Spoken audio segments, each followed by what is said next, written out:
What's going on, everyone? Thanks for checking in. Thanks for stopping by. This week's episode is for the week of July 27th, and here are the biggest stories in sports.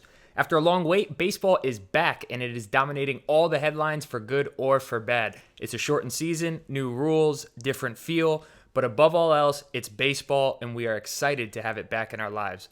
The 60-game season opened up without any hiccups last week, followed by a weekend full of games.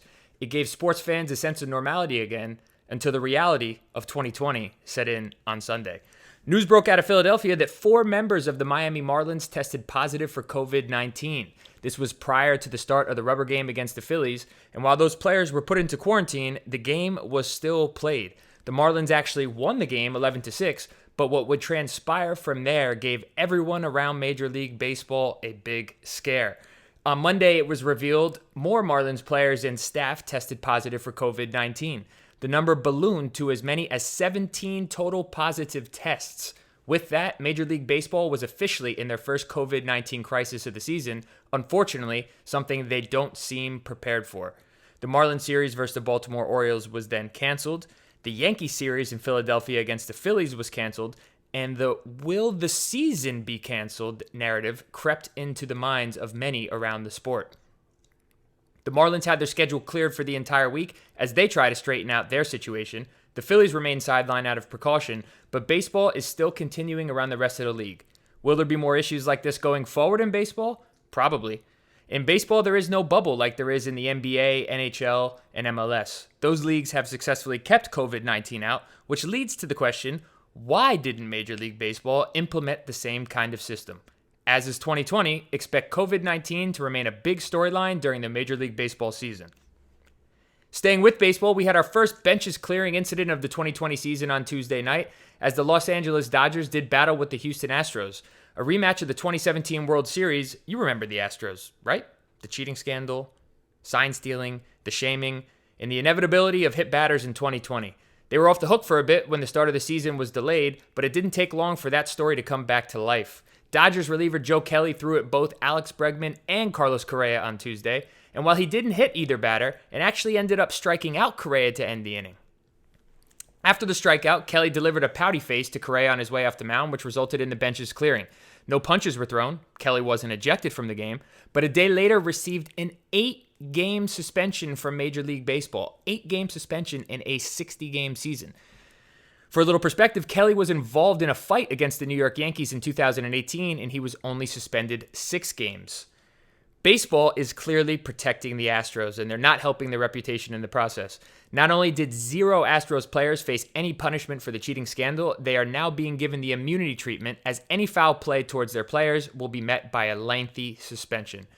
Shame on you, Major League Baseball. Shame on you. In other news around sports, the fight of the year has been confirmed in the UFC. Khabib Nurmagomedov will fight Justin Gaethje for the light heavyweight title on October 24th at UFC 254. Khabib was supposed to fight Tony Ferguson at UFC 251, but that match was canceled for the 5th time as Khabib could not get to the United States from Russia amid the coronavirus pandemic. Gaethje stepped in to fight Ferguson on short notice and dominated the number 1 contender from start to finish. He now deservedly gets his chance at Khabib in what we expect to be one of the best fights in UFC history. Khabib will enter the bout at 28-0 and with a heavy heart after the recent passing of his father, who was also his coach. Lots of storylines to be developed between now and October, but exciting to have a fight of this magnitude already on the calendar. Closing things up with some final notes, Brooklyn Nets star Kyrie Irving has created a $1.5 million fund to help support WNBA players that are sitting out of the 2020 season. Many players who have chosen to sit out due to COVID-19 concerns or social justice initiatives will not have their salaries covered by the league. Irving is doing his part to help as he sits out of the NBA bubble in Orlando. Notre Dame will join the ACC this fall for college football, marking the first time that they will be a member of a college football conference since the 1970s. The Fighting Irish will join the ACC for the 2020 season only as Power 5 football programs scramble to find the best solution possible to play ball amid the pandemic. The NBA is returning this week with no COVID-19 in their Orlando bubble. The NHL will do the same, COVID-19 free up in Canada. The MLS has successfully put on their return to play tournament in Orlando without any issues as well, as LAFC look to be the favorite to win that tournament. Sports are back, ladies and gentlemen, and while the current conditions of the world remain an obstacle to overcome, let's take advantage of all the action that we have now while it's here. Just 4 months ago, the idea of sports even being played this year seemed to be pretty far-fetched.